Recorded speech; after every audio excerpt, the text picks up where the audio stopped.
तो चलिए आज हम समझेंगे हिंदी व्याकरण की असल परिभाषा। हिंदी व्याकरण का मतलब होता है, व्याकरण को शब्दानुशासन भी कहते हैं। भाषा के नियमों को व्याकरण से समझा जा सकता है। जो नियमबद्ध तरीका होता है उसे हम व्याकरण कहते हैं, यानी भाषा का जो नियमबद्ध तरीका है उसे हम व्याकरण कहते हैं। अब इसे हम शब्दों में लिख लेते हैं।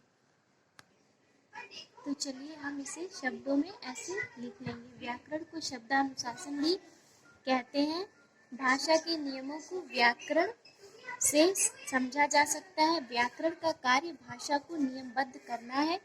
व्याकरणिक नियमों की अवहेलना करने से भाषा अशुद्ध हो जाती है, इसलिए भाषा पर व्याकरण का अंकुश रहना अनिवार्य है। अब हम व्याकरण के अंतर्गत कौन कौन से नियम आते हैं उन नियम को देखेंगे। आप सबने सुना होगा संज्ञा, सर्वनाम, विशेषण, क्रिया, अव्यय।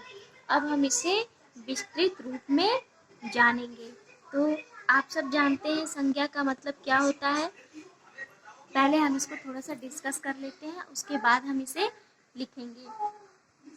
संज्ञा की परिभाषा में क्या आता है, सब जानते हैं। संज्ञा किसी नाम को ही कहा जाता है। किसी प्राणी, वस्तु, स्थान, भाव आदि का नाम ही उसकी संज्ञा कही जाती है, अर्थात उसकी पहचान ही क्या है। हम किसी को जब पहचानते हैं, किसी व्यक्ति को जानते हैं तो कैसे जानते हैं, उसके नाम से। उसके नाम में ही उसकी पहचान होती है, और नाम हर जगह का होता है ना। ये तो इतना तो मतलब थोड़ा बहुत सब लोग जानते हैं संज्ञा का, कि संज्ञा क्या होती है। संज्ञा मतलब पहचान। चलिए अब संज्ञा के प्रकार के बारे में भी हम थोड़ा सा समझ लेते हैं। संज्ञा 3 प्रकार की होती है: व्यक्तिवाचक संज्ञा, जातिवाचक संज्ञा और भाववाचक संज्ञा। व्यक्तिवाचक संज्ञा से क्या मतलब है हमारा? व्यक्तिवाचक संज्ञा से होता है मतलब किसी व्यक्ति, स्थान का बोध कराती हो या वस्तु का बोध कराती हो, वो उसका क्या होता है, ये व्यक्तिवाचक संज्ञा होती है। जैसे कि सीता, यमुना, आगरा। जातिवाचक जो संज्ञा है किसी समूह या जाति मतलब होता है किसी समूह से, किसी समूह का बोध कराती, उसे जातिवाचक संज्ञाएं कहलाती हैं। जैसे नदी, पर्वत, लकड़ी या लड़की। सॉरी, लकड़ी नहीं होगा, लड़की। नदी क्या है, एक जातिवाचक संज्ञा है क्योंकि यह सभी नदियों को इंगित करती है। उसी प्रकार पर्वत है। पर्वत क्या है, कोई नाम तो है नहीं। पर्वत, किसी पर्वत का जब नाम होगा तो वो क्या हो जाएगा, वो संज्ञा में चला जाएगा। लेकिन पर्वत क्या कर रहा है, किसी समूह को दर्शा रहा है, तो वो जातिवाचक हो गया। अब भाववाचक संज्ञा किसी भाव, गुण, दशा या स्थिति का ज्ञान कराने वाले शब्दों को भाववाचक संज्ञा कहते हैं। जैसे क्रोध, मिठास, यौवन, कालिमा, और भी अन्यत्र उदासी का भाव होता है, खुशी का भाव होता है। तो ये भाववाचक संज्ञाओं का निर्माण करते हैं।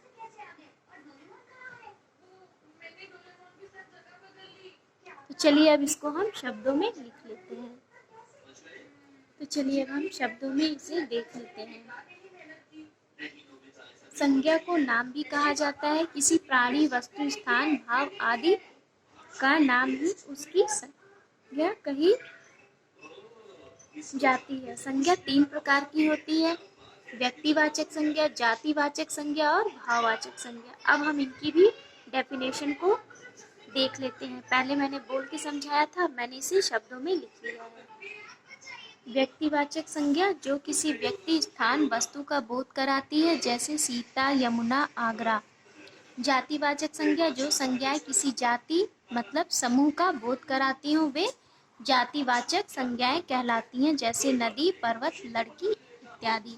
भाववाचक संज्ञा किसी भाव, गुण, दशा आदि का ज्ञान कराने वाले शब्द भाववाचक संज्ञा होते हैं। जैसे क्रोध, मिठास, कालिमा इत्यादि। अब हम अगले अध्याय में जानेंगे भाववाचक संज्ञा से सर्वनाम, जातिवाचक और अव्यय से किया जा सकता है किस प्रकार। मतलब भाववाचक संज्ञाओं का निर्माण जातिवाचक संज्ञा शब्दों से, सर्वनाम से, विशेषण से तथा अव्यय से कैसे किया जाता है, इसको हम अगले अध्याय में पढ़ेंगे।